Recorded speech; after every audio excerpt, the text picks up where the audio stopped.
Hayotingizdagi natijalaringizni 80% siz kim bilan ko'proq vaqt o'tkazyapsiz, shularga bog'liq. Agar siz muvaffaqiyatli inson bo'lishni xohlasangiz, atrof muhitingizni to'g'rilashingiz kerak bo'ladi. Bu videoda man sizlarga nima haqida gapirib beraman. Atrof muhit nima uchun muhim? Noto'g'ri muhit qanaqa zarar qilishi mumkin? Muvaffaqiyatli insonlar bilan yurish qanaqa foydasi bor? Qanaqa qilib yaxshi muhit qilish mumkin? Va eski o'rtoqlar masalasi. Shu haqida xolos podrobni informatsiya olish mumkin va конечно o'zimning hayotimdan kelib chiqqan holatda masalga chiroyli tushuntiraman. Aniq foydasi tegadi, e'tibor bilan oxirigacha ko'ring. Odamlar bir-biriga o'xshab boradi. Ya'ni inson shunaqa tuzilganki, Xudo shunaqa yaratganki, yoningizda bitta inson ish qilyapti, qanaqa harakatlari bor, qanaqa fikrlayapti, bu yuqadi sizga. Xohlaysizmi, xohlamaysizmi, bu shariat tarafidan, dunyoviy tarafidan bu narsa fakt aniqlangan, bu narsa ta'sir qiladi. Standart fikrlaydigan odamlar bilan yuradigan bo'lsangiz, siz ham xuddi shunaqa bo'lasiz. Katta ehtimol bilan 100% demayman, katta ehtimol bilan shunaqa. Dangasa inson bilan yurasizmi? Dangasa bo'lishingiz ehtimoli juda ham yuqori, juda ham yuqori. Agar siz misol uchun energetik bo'ladigan bo'lsangiz, sanada bitta loyihalar qilishni yaxshi ko'rasiz, sanada bitta yengillik qilishni yaxshi ko'rasiz, lekin yoningizda o'rtog'ingiz negativda, mana shunaqa narsa bo'lganda, yoningizda o'rtog'ingiz negativ, bitta ideya berasiz, chopadi ham o'sha ideyangizni, motivatsiyangizni o'ldirib tashlaydi, например. Menda xuddi shunaqa narsa bo'lgan.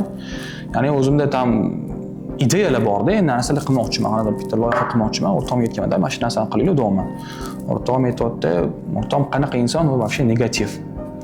Doim birovdan qidiradi aybni, doim birov aybdor, o'zi oppa, o'zida вообще xato yo'q. Bunaqa inson bilan yurish bu juda ham dahshatli. Chunki nimaga? Unaqa inson bilan o'sishni hech qanaqa iloji yo'q.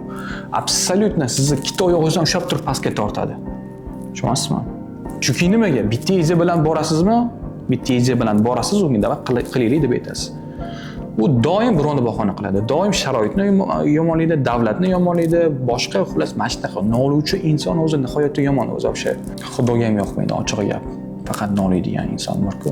Men shu payt shu o'rtog'imga aytganman, mana shu narsani qilamiz deb aytganman-da, o'rtog'im bu xullas mashnaqa qilgan, men o'zim qilganman shu loyihani va bilasizmi, shu loyiha orqali men juda katta daromad qilganman va bu hayotim вообще o'zgarganda, to'g'risi. Real aytaman shu narsa orqali. Agar shu insonni gapiga kirganimda nima bo'lardi? Bitta fikrlab ko'ring. Qilmaganimni narsa, например. O'sha narsa davom etardi, например. O'sha hayot shu davom etaverardi. Ya'ni hayotingiz o'zgarmas edi katta ehtimol bilan. Agar misol uchun keng fikrlaydigan, например, energetchniy, например, da mana shu imkoniyat qidiradigan, harakatchi inson bo'ladigan bo'lsangiz, sizda bitta ideya bor, u ideyani unga aytasiz, u ideyangizga yana bitta ideya qo'shib turib, cho'tka narsa qilib, o'sha loyihani qilib turib, hayotingiz butkul o'zgarishi mumkin shu narsa orqali. Va yana bitta narsa aytaman, o'ziga baho beradigan, aldoqchi, gapiga javob bera olmaydigan, birovni mensimaydigan-da, mana shunaqa insonlar bilan ham yurishni umuman maslahat bermayman. Bunaqa insonlar bilan deyarli o'sish ilojisi yo'q. O'ziga baho bergan inson, maqtanchi odam umuman hech kimga yoqmaydi. Misol, menga вообще yoqmaydi maqtanchi odam. Maqtanchi odam umuman yoqmaydi. O'ziga baho beradigan, nimadirlar o'zidan yasaveradigan insonni men sezib qolsam, men короче sekin zakritib bo'lib zo'roq bo'laman inson to'g'risi. Sizni pastga tortadi u inson faqat. Va u insonlar просто так sizdan vaqtingizni o'g'irlaydi. 1 yil yurasiz, 2 yil yurasiz, qarasiz, shuncha vaqtingiz o'tib ketganligini, bundoq qaraysiz atrofingizda, sizdagi bola tam kayf, misol uchun ishini qilib, tam gullab, normaliy tam yuribdi, sayohatlar qilib, ota-onasiga tam nimadirlar podarka qilib, yaxshi mashinada yuribdi, lekin siz yuribsiz shu darmiyat o'rtog'ingiz bilan, например, da. Muvaffaqiyatli inson bilan yurishning katta foydasi bu, muvaffaqiyatli inson bilan yursangiz, o'sha standart holatingizdan yuqoriroq fikrlashni boshlaysiz va imkoniyatlaringiz ham ko'payadi. Va конечно, bu orqali siz tezroq o'sishingiz mumkin. Misol uchun, meni muvaffaqiyatli o'rtoqlarim borda, misol men tengi 4 omir 25 yil men tengim bor, tam gelikda yuradi, например, da. Gelikda yuradi, misol o'ziniki, o'zi sotib olgan, ishlagan konkretniy o'zi sotib olgan. Конечно, erishish mumkin. Bu nerealniy degan narsa yo'q. U bilan mana gaplashsamchi, bilasizmi? Faqat qanaqadir ideyalar haqida, например, mana bitta loyihalar haqida, katta ishlar haqida gaplashamiz-da. Misol uchun, mana kuni ko'rishyapman, bitta milliarder, короче, AI bo'yicha bitta ish qilyapti, ya'ni assistent qilish haqida gapirib beryapti, tushunasizmi menga? Mana bunaqa qilsa, mana bunaqa bo'ladi deb, mana shu haqida ham misol uchun menga gapirib, bunaqa deb menga ideya beryapti. Menim keyin qiziqib qoldim va kelib turib mana qidiryapman, shu qanaqa qilish mumkin ekan. Qanaqa foydasi bor ekan bu narsada. Misol uchun faraz qiling, mana anta ham keskoga faqat kontrol o'ynaydigan, faqat kayf qiladigan o'rtog'im oldiga boradigan bo'lsam, ulardan bunaqa ideya chiqmaydi deyarli. Ular bilan deyarli bunaqa ideya chiqmaydi, gapirsa ham qilmaydi. Ko'proq zararda, to'g'risi. Prosta vaqtingizni o'g'irlaydi. Endi aytmoqchi emasman, ular bilan polniy aloqani uzib olish kerak demoqchi emasman, lekin balans bo'lishi kerak. Unaqa insonlar bilan balans bo'lishi kerak yurishda. Misol uchun o'ziga o'xshagan insonlar bilan ko'proq yuradigan bo'lsangiz, buyoqdagi insonlar bilan sani balansda olib yurganingiz yaxshi. Agar yaqinlashib o'radigan bo'lsangiz, faqat bo'laga. Shunaqa odati yo'qadi sizga. Shunaqa insonlardan bo'lib qolishingiz mumkin. Ko'proq siz muvaffaqiyatli, keng fikrlaydigan, dunyoqarashi keng bo'lgan, yaxshi bir insonlar bilan yurishingiz kerak bo'ladi. Shunaqa insonlarni yig'ishingiz kerak bo'ladi. Unaqa insonlarni qanaqa yig'ish mumkin? Unaqa insonlarni yig'ish uchun sizda ochig'ini aytaman, qanaqadir bitta natijangiz bo'lishi kerak. Ya'ni o'zidan o'zi yig'a olmaysiz unaqa insonlarni. Qanaqadir bitta soha bo'yicha siz natija ko'rsatgan bo'lishingiz kerak. Bo'lmasa qiziq emassiz, to'g'risi. To'g'ri, bu gaplarim unaqa bir chiroyli eshitilmasligi mumkin, lekin bu faktda qiziq emassiz qanaqadir bitta natijangiz bo'lmasa. Siz muvaffaqiyatli insonlarni guruhiga qo'shilmoqchimisiz? Qanaqadir bitta natijangiz bo'lishi kerak, qanaqadir bitta soha bo'yicha bir tanilgan bo'lishingiz kerak, bir qanaqadir bir normalroq bir natijangiz bo'lishi kerak. O'shandan keyin misol uchun shunaqa shu narsa sabab qo'shishingiz mumkin, naprimerda. O'zim olib qaraydigan bo'lsak, mana shu sohaga kripto tradingga kirishimdan oldin mana shu standart fikrlagan insonlar bilan yurganman. Atrofim shunaqa insonlar bilan to'lganda. O'shadan men Dubayga ketdim. Dubayga borganimdan keyin o'sha buyoqdagi o'rtoqlarimdan uzildim va konkretni ham o'tda menda juda katta o'sish bo'ldi. O'sha yerda ham qiziqish boshlangan, o'sha yerda ham kripto trading kirib kelgandan keyin o'sha yerda ham odamlar tanishna boshlayapti, boshqa bo'lyapti, daromadimga juda katta ta'siri bo'lyapti. Shu orqali keng fikrlaydigan o'sha muvaffaqiyatli insonlarni ham yig'ishni boshladim-da, tushunasizmi? Mana shu ham katta sabab bo'ldi demoqchiman men. Boshqachasi iloji yo'q-da. Boshqachasi iloji yo'q. Ya'ni unaqa tanishlaringiz yo'qmi? Siz nima qilasiz? Sizga maslahat beradiganim 6 oy, mana konkret 6 oy bitta sohaga fokus qarating. Faqat o'rganishga, rivojlanishga. Ishoning, 6 oy ichida bitta odam bitta sohaga konkretni ham fokus qiladigan bo'lsa, ishoning dahshatli darajada natijaga chiqish mumkin-da. 6 oy faqat fokus qilishingiz kerak. 6 oydan 1 yilgacha vaqtingiz ketadi. Faraz qiling, bu juda katta o'zgarishda, juda katta odamlar sizni tanimay qoladi, o'rtoqlaringiz, tanishlaringiz. Chunki o'zimda ham shunaqa narsa bo'lganda, mana shu tradingga o'rganish jarayonlarida, mana shu o'sayotgan paytimda o'rtoqlar bilan deyarli yurmasdim. Asosiy vaqtim uyimda o'tardi. Onamga kirib o'rardimda, o'tirib nimalarni o'rganib, videolar ishlab, mana shunaqa qilib ko'rardim.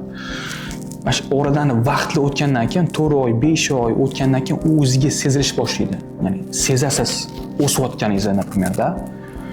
Odamlar o'shadan boshqacha qarashni boshlaydi sizga. O'rtoqlaringiz ham boshqacha gapirishni boshlaydi.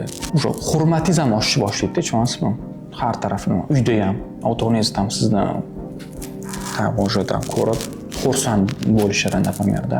O'shadan maslahat so'rab, naprimer gaplashib, mana shunaqalar. Ya'ni birinchi o'rinda uyingizda obro'yingiz oshadi, bu bir ikkinchi o'rinda atrofingizda, o'rtoqlaringiz oldida, naprimer.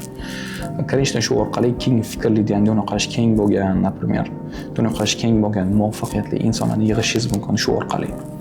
Agar siz misol uchun sizda qanaqadir bitta natijangiz bo'lmasa, maslahat berardim, o'sha bitta sohani o'rganing. Hali ham kech emas. Yoshingiz 24 bo'ladimi, 25 bo'ladimi, 30 bo'ladimi, 35 bo'ladimi, 40 bo'ladimi, o'rganishga kech emas. 1 yil vaqtingizni olishi mumkin. 1 yil ichida siz chotki natijaga erishishingiz mumkin. Ya'ni odam o'zini o'zgartirishni xohlasa, Xudo o'zgartiradi-da, naprimerda. Birinchi qadam o'zingizda bo'lishi kerak. Ya'ni o'zingiz borasiz shu narsaga. Prosta bo'lsa bo'ldi, bo'lmasa yo'q deb o'tash kerak emas. Bizga yuklangan mas'uliyat chotki harakat qilishimiz kerak, ya'ni sababini zo'r qilishimiz kerak bo'ladi. Shu orqali bunday xolos sekin sabr bilan erishishimiz mumkin bo'ladi. Va siz kimlarni kuzatyapsiz? Instagramda, Telegramda, mana shu narsa ham juda muhim. Kimga podpisansiz? Qanaqadir Vine, qanaqadir bir faqat tam prikol video chiqaradigan, detskiy bir bespoynatka insonlar bor-ku, unaqa insonlarni kuzatadigan bo'lsangiz, sizda qattan o'sish bo'lsa.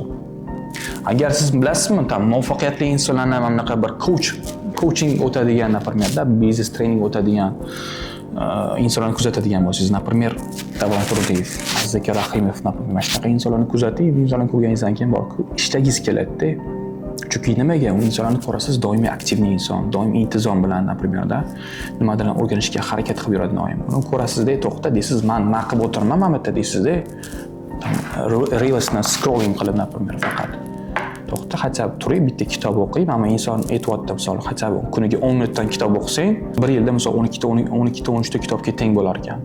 12 ta 13 ta kitob bu nihoyatda fikrlashingizni kengaytirib tashlaydi bu. Например, shu kitob ichida misol uchun qanaqa ideya qilishingiz, qanaqa ideya topishingiz mumkin, ideyalar kelish boshlaydi. Miyani ichiga narsa tiqmas ekansiz, ideya qatdan keladi sizga savol. Ya'ni yo'q narsada, qarasang ichida yo'q hech narsa, lekin siz ideya kelmayapti deb o'tirasiz. Qatdan bilasiz, shu kitob sababchi bo'lib qolishi mumkin. Qanaqadir bitta ishni boshlashingizga, например, Shuning uchun aytmoqchi bo'lgan narsam, kimni kuzatyapsiz, kimga ko'proq vaqt sarflayapsiz, mana shu narsa ham muhim. Maslahatim Vayner keraksiz insonlardan atpiska qilingda. Shunaqa rivojlanish xohlagan insonlarga podpisan bo'lib shularni kuzatsangiz, конечно, katta ta'siri bor bu ham. Men shu paytgacha to'g'risi juda ko'p kurs sotib olganman-da. Mana shu miyani rivojlantirish bo'yicha, shaxsiyatni rivojlantirish bo'yicha, например, sotuv bo'yicha, dangasalikni yengishi bo'yicha ko'p kurs sotib olganman va haligacha sotib olaman. Nimaga bilasizmi? Mana shu orqali ham networking qildimda, qanaqadir master klass bo'ladi, например, boraman. U yerda kim bo'ladi? U yerda rivojlanishni xohlagan insonlar bo'ladi. Bekorchi inson kelmaydi, anta tam keska o'ynashni xohlaydigan yoki bir kayf qilishni xohlagan inson o'tirmaydi u yerda. O'ziga o'xshagan normalroq fikrlaydigan, rivojlanishni xohlagan inson keladi, o'tiradi, o'shan bilan misol uchun tanishishingiz mumkin, gaplashishingiz mumkin, boshqa qilishingiz mumkin, mana shu orqali ham topishingiz mumkin networking. Qanaqadir bitta kurs, обучение orqali borasiz, darsga kelasiz, darsda misol uchun kodda ham xuddi shunaqa o'ziga o'xshagan rivojlanishni xohlagan inson o'tiradi. U bilan gaplashib, o'rta bo'lib ketishingiz mumkin, ertaga birga ishlashingiz mumkin, например. Bu ham imkoniyatda, tushunasizmi? Imkoniyat bu ham. Mana shu darslarim kelayotgan odamlarga ne только trading haqida informatsiya berish, mana shu shaxsiyatni rivojlantiradigan bilimlar ham beraman-da. Nimaga? Mindset, mana shu fikrlash ham o'zgarsin, mana shu ham ta'sir qilsin degan narsa bilan mana shu bo'yicha informatsiya beraman. Va конечно, tam boshqacha inson bo'lib chiqib ketishadi. Juda ko'pchilik bir aytishadi mana shu narsani va o'zim ham maza qilaman-da, tam mana shu narsani. Bir oy muvaffaqiyatli odam bilan yurish, bir yil yolg'iz yurishdan ancha foydali bo'lishi mumkin. Siz hammaga yoqishingiz shart emas. Agar hammaga yoqishga harakat qiladigan bo'lsangiz, o'zingizni yo'qotasiz. Agar hayotingizni o'zgartirmoqchi bo'lsangiz, avvalambor atrof muhitingizni o'zgartirishingiz kerak. Va bitta o'ylab ko'ring. Hozirgi paytda sizni rivojlanishga tortadigan 5 ta o'rtog'ingiz bormi? Bitta kommentariyga yozing.